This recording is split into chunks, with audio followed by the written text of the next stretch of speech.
Olá, assombrados! Eu sou a Ana Paula e vou contar um relato para vocês neste tipo ao vivo de hoje. E aí, tudo bem? Espero que esteja tudo bem. Já vou pedindo para você não se esquecer de deixar o seu like neste vídeo e não se esqueça de fazer aquela visitinha à nossa loja virtual, a lojassombrada.com.br, onde você encontra diversos produtos, camisetas, bonés, moletons, o nosso livro e a assinatura da caixa. A caixa de Halloween, a caixa de outubro, a caixa assombrada já esgotou, tá bom? Então logo abre as assinaturas para a caixa de novembro. Na verdade, quem já assinou, já fez a assinatura, vai receber novembro, dezembro, automaticamente, tá? Vai caindo todo mês o valor na conta e você vai recebendo a caixa dos meses seguintes. Agora, quem ainda não fez a assinatura, acabou deixando passar do Halloween, pode pegar a partir da de novembro, entendeu? Então, belezinha. Pessoal, vamos então para o relato de hoje, que é este daqui. Poder da escrita ou sonhos premonitórios? Vamos ver. É uma moça que nos conta. Olá, Ana e assombrados, espero que estejam todos bem. Meu nome é Fulana, mas sei que vai me chamar de Fulana. Hoje em dia tenho 26 anos e vou contar um fenômeno que vem acontecendo comigo desde que eu tinha aproximadamente uns 14 anos. Pode ler tranquilamente, pois todos os nomes estão trocados. Ok. Bom, para iniciar o relato, é preciso fazer uma breve contextualização da minha infância. Como meus pais sempre trabalharam fora, eu fui praticamente criada pela minha falecida avó. Os meus pais me deixavam na casa dela bem cedo, todos os dias, e me buscavam somente à noite. O problema é que a minha avó sempre foi muito super protetora comigo. Ela sempre foi muito super protetora comigo, de forma que eu nunca pude sair para brincar na rua. Eu era uma criança introvertida, com poucos amigos, e até mesmo os trabalhos de escola, que eram em grupo, tinham que ser sempre realizados na minha casa, ou seja, na casa da minha avó, porque eu não podia ir na casa de nenhum colega fazer trabalho. Hoje eu compreendo que ela sempre quis me proteger, na verdade. Ela achava que tudo era muito perigoso. Imagina se ela estivesse viva até os dias de hoje, né, coitada? Mas na época isso me chateava demais, pois ficava olhando os meus primos e as outras crianças brincarem na rua, de pular corda, brincar de vôlei, esconde-esconde, e eu sempre trancafiada dentro de casa. Pois bem, essa minha condição, digamos assim, de sempre estar dentro de casa, sendo protegida, acabou fazendo com que eu buscasse outras formas de me divertir. E encontrei isso nos livros. Ana, minha família é toda de educadores. Minha mãe e as minhas duas tias são professoras e o meu tio é secretário de escola. Então, vira e mexe, eles traziam diversos livros para mim, de forma que eu virei uma devoradora de livros. Fiz coleções da Agatha Christie, do Sidney Sheldon, Doyle, Arthur Conan Doyle, além de amar ler tudo que envolvia suspense, terror, mistério e principalmente os livros de romances policiais. Eu sempre estudei em uma escola particular no meu bairro, desde a primeira série até o último ano do ensino médio. E esse meu amor pela leitura refletiu muito nos meus estudos, pois a minha matéria preferida sempre foi português. E o meu sonho era ser uma escritora, apesar de ter me tornado advogada. O fato é que comecei a me destacar muito na escola. Apesar de amar português, eu me destacava em todas as matérias. Afinal, todo o tempo que eu tinha livre, digamos assim, eu acabava me dedicando à leitura e aos estudos, já que eu ficava só dentro de casa mesmo. Todos os professores me bajulavam, e ao contrário do que se pode imaginar, eu não era vista como a garota nerd que só estudava, mas sim como a garota que sabia fazer tudo. Eu me dava bem até na educação física. Opa, isso é raridade. Gostar de estudar, ser nerd e se dar bem na educação física não é comum. E eu me dava bem até na educação física. Os professores pediam até para eu escrever as peças de teatro no Dia das Mães, por exemplo, assim como em outras datas comemorativas.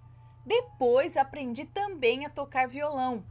Os outros alunos acabaram criando uma certa admiração por mim e todos queriam ser os meus amigos. Nas reuniões de pais, os professores elogiavam tanto que até os pais dos outros alunos queriam que eles sentassem perto de mim, como se eu fosse algum tipo de boa influência para os filhos deles. Ai, gente, eu dou muita risada quando eu penso nisso, viu? Enfim, eu praticamente dominava as atividades escolares e ali era o meu pequeno reinado. Eu tinha 14 anos e estava no 8º ano, quando tivemos a notícia de que teria um torneio de xadrez na escola e o professor de educação física selecionou 3 alunos que sabiam jogar bem para serem os árbitros das partidas. E é claro que eu estava no meio dos selecionados. Eram 2 garotos, que aqui vou chamar de Murilo e Theo, e eu. Eu já tinha uma forte amizade com o Murilo. Na verdade, ele era praticamente o meu melhor amigo na época. E também já tinha estudado com o Theo. Mas não éramos muito próximos porque ele tinha passado a estudar no período da manhã. E nessa época, o Murilo e eu estávamos à tarde. O torneio durou cerca de uma semana e durante esse período, Murilo, Theo e eu ficamos muito próximos. A gente brincava demais, se zoava, se divertia. Estar com eles dava uma sensação boa. Foi uma semana incrível. Nós 3 realmente nos envolvemos muito e foi tão bacana que o Theo mudou para o período da tarde só para estudar na mesma sala que o Murilo e eu. Dali para frente, iniciou-se uma amizade verdadeira entre nós 3. Certa feita, é estranho falar isso, eu nunca uso isso, porém, certa feita, após algumas semanas que estávamos estudando os 3 na mesma sala, eu tive um sonho, no mínimo, peculiar. No sonho, era como se o Murilo, o Theo e eu estivéssemos vivendo uma situação semelhante àquelas que eu lia nos romances policiais, uma aventura. Era incrível. O sonho teve começo, meio e fim, e eu acordei com tudo muito fresco na minha memória. Corri para o computador, que na época era do meu tio, pois eu ainda não tinha um PC, e comecei a escrever toda aquela narrativa. Eu não podia perder aquela ideia, nem esquecer nenhum detalhe. Sabia que daria um bom conto, ou até mesmo um bom livro infanto-juvenil. Após terminar de registrar os acontecimentos do sonho em um documento do Word, comecei a imaginar como seria incrível transformar aquela história em um livro real. Eu poderia usar o sonho como ideia central e ir acrescentando os detalhes necessários para compor a trama. Usaria toda a minha criatividade para finalmente realizar o sonho de escrever um livro de autoria própria, ainda mais um livro que tinha meus 2 melhores amigos e eu como personagens. Eu não pensei 2 vezes. A partir daquele momento, eu comecei a andar com um caderninho de anotações. Toda e qualquer ideia que eu tivesse era anotada para usar no meu livro. Criei vários outros personagens e situações que obviamente não estavam no sonho. A história foi tomando forma, foi fazendo sentido. Eu era a única garota de 14 anos na escola que, ao invés de pensar em namoradinhos no início da adolescência, só pensava em chegar em casa e ligar logo o computador para começar a escrever. Era uma sensação boa demais ter liberdade criativa. Eu era tipo a dona daqueles personagens e eles fariam na história exatamente o que eu quisesse que fariam. Eu tinha total controle sobre o que iria acontecer e como iria acontecer. Ana, eu só pensava nisso.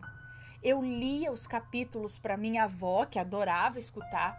Eu lia para os meus tios e para minha mãe, que se deslumbravam com tamanha criatividade literária para uma garota de apenas 14 anos. Eu estava tão focada no projeto que passei a ter novos sonhos com algumas situações que poderiam ser aproveitadas no livro.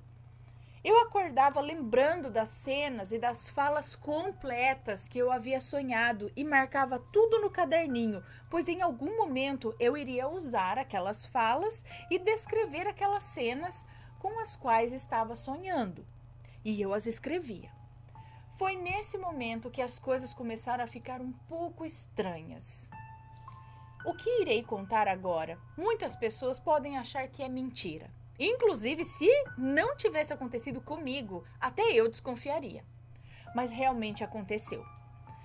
Como eu estudava no período da tarde, eu costumava acordar cedo para escrever, para depois ir para a escola. E comecei a perceber que às vezes as situações ou falas que eu escrevia pela manhã se reproduziam à tarde na vida real.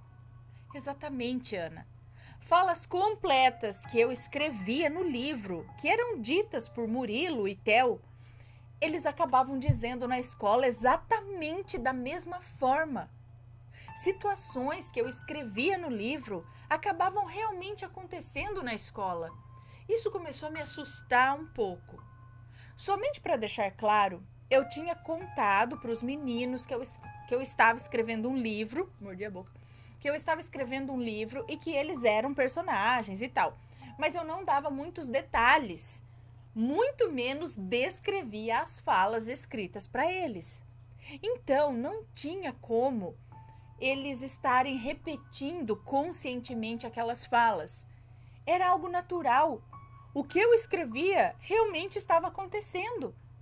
Obviamente não era absolutamente tudo o que eu escrevia acontecia, somente algumas situações pontuais, sabe? Por exemplo, lembro-me de ter sonhado e colocado em uma passagem do livro que a gente usava uma bússola para seguir em determinada direção na floresta, sendo que o Theo mexia na bússola e, como não sabia muito bem como utilizar, o Murilo pegava da sua mão e assumia o controle da bússola. Pois bem, naquele dia, ao chegarmos na escola, coincidentemente, o professor de educação física resolveu nos ensinar a mexer em bússolas. Fizemos grupos de 3 pessoas e a exata cena que eu havia descrito no livro se repetiu. O Theo pegou primeiramente a bússola e, como não sabia muito bem utilizar, o Murilo tomou de sua mão e assumiu o controle. Em outra situação, eu sonhei e descrevi uma cena no livro em que estávamos na biblioteca e a bibliotecária dizia para nós 3 que era bom lermos mais a Bíblia do que aqueles livros de terror. E adivinha só, Ana, a cena se reproduziu exatamente da mesma forma na vida real. O mais bizarro era que não dependia só de nós 3 para que essas cenas se reproduzissem, mas sim de terceiros, como o professor de educação física que resolveu ensinar a mexer em bússolas e a bibliotecária nos dizendo sobre a Bíblia. Era como se aquelas coisas estivessem premeditadas a acontecer de qualquer jeito. Ana, eu cheguei a comentar com a minha mãe sobre isso, mas ela não deu muita atenção, sabe?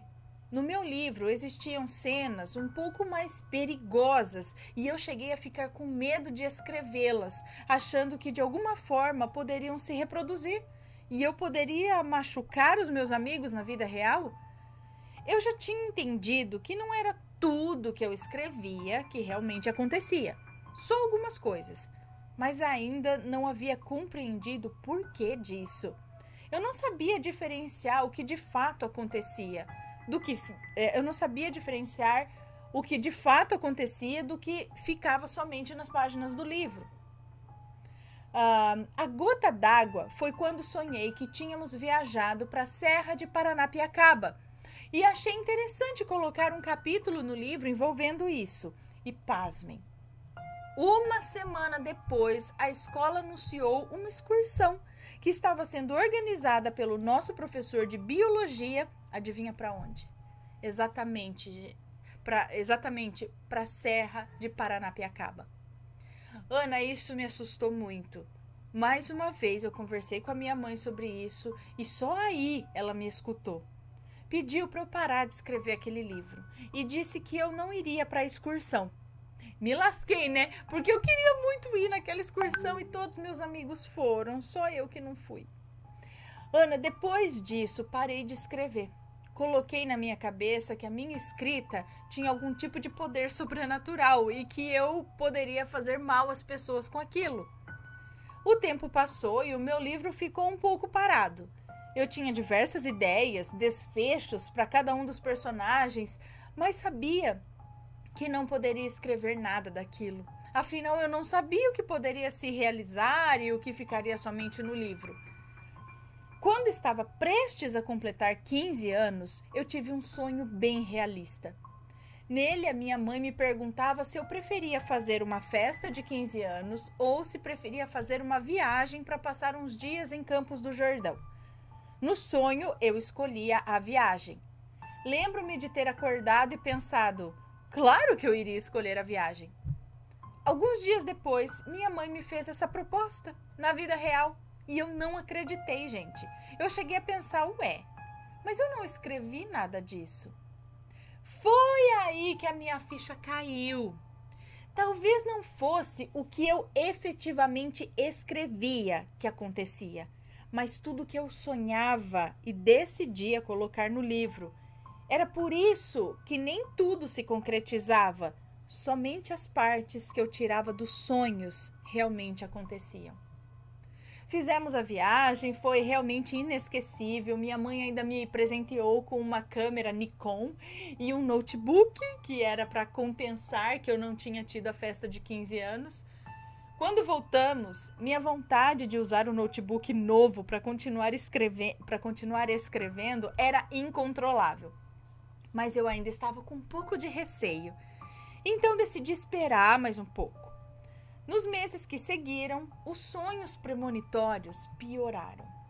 Cheguei a me livrar de um acidente por conta disso, pois havia sonhado que eu estava em uma faixa de pedestres e olhava para o semáforo ficando vermelho, e quando estava prestes a atravessar, eu escutava uma buzina muito alta que parecia ser de um caminhão, e aí eu acordava assustada. Nesse mesmo dia, ao atravessar a rua, eu vi a mesma cena. Ao olhar o semáforo e ver que ele ficou vermelho para os carros, eu lembrei do sonho e esperei para atravessar. Não fui, porque ficou vermelho para os carros, né? No sonho ela foi, na confiança, porque ficou vermelho para os carros e o caminhão veio. Então ela lembrou do sonho e falou, quer saber? Ficou vermelho para eles, mas eu vou esperar. Resolvi esperar para atravessar. Quando um caminhão passou o farol vermelho e buzinou alto, quase atropelando uma outra moça que estava atravessando na faixa. Após esse dia, eu decidi que eu voltaria a escrever, pois o problema não estava no que eu escrevia, mas sim no que eu sonhava. Terminei o primeiro livro com pouco mais de 15 anos. Iniciei o segundo, continuei com o terceiro e finalizei a série aos meus 16 anos com o quarto e último livro. Infelizmente ainda não publiquei, pois logo depois vieram outras preocupações, ensino médio puxado, cursinho, vestibular, faculdade de direito, depois prova da OAB. Parece que o sonho de publicar os livros foi ficando para depois, mas ainda é algo que pretendo realizar em breve. Ana, durante todos esses anos, várias e várias coisas aconteceram. E posso dizer que meus sonhos me livraram de muitas situações perigosas. Como uma vez que eu sonhei com o meu aquário de 72 litros quebrando, e de fato isso aconteceu alguns dias depois do sonho. Enquanto eu estava fazendo exercícios deitada no chão da sala, com a cabeça bem próxima ao aquário. No momento em que tudo aconteceu, eu estava no chão. Olhei para o aquário e me lembrei do sonho. Aí eu me levantei e fui beber água na cozinha. E aí eu ouvi o barulho muito alto e ao voltar para a sala, a esteira que ficava em pé ao lado do aquário acabou caindo em cima dele e despedaçando o vidro. Esteira de fazer corrida, de andar. A esteira que ficava em pé ao lado do aquário, ela acabou caindo em cima dele e despedaçando o vidro. Se eu não tivesse lembrado do sonho naquele momento e me levantado, todo aquele vidro com a água dentro, né, poderia ter caído na minha cabeça enquanto eu fazia os exercícios ali no chão. Outras 2 vezes sonhei que tinha sido assaltada e realmente fui. Mas como eu já tinha sido meio que avisada no sonho, eu fiquei tranquila durante os 2 assaltos, não reagi. De forma que os bandidos não fizeram nada comigo, só levaram as coisas materiais. Ainda estou tentando entender como diferenciar os sonhos normais dos sonhos premonitórios. Pois eu tenho diversos tipos de sonhos todas as noites, mas quando é um aviso, parece que eu acordo com o sonho muito nítido na minha cabeça, sabe? Parece que eles são muito mais realistas quando são premonitórios, enquanto os demais são somente sonhos mesmo. Eu tenho vontade de me aprofundar mais nesse assunto, mas não sei muito bem onde procurar. Só sei de uma coisa: isso é um dom. E enquanto eu puder usar esse dom a meu favor e para ajudar as pessoas que eu amo, continuarei usando. Obrigada, Ana e Assombrados, por poder compartilhar essa experiência com vocês e me perdoem pelo relato ter ficado tão extenso. Nunca fui boa em fazer resumos. Um grande abraço para você, Ana, para o Matheus e para todos da sua família linda. Fiquem com Deus. Um beijo para você, muito obrigada. Então, meu irmão já teve vários sonhos assim, mas sonhos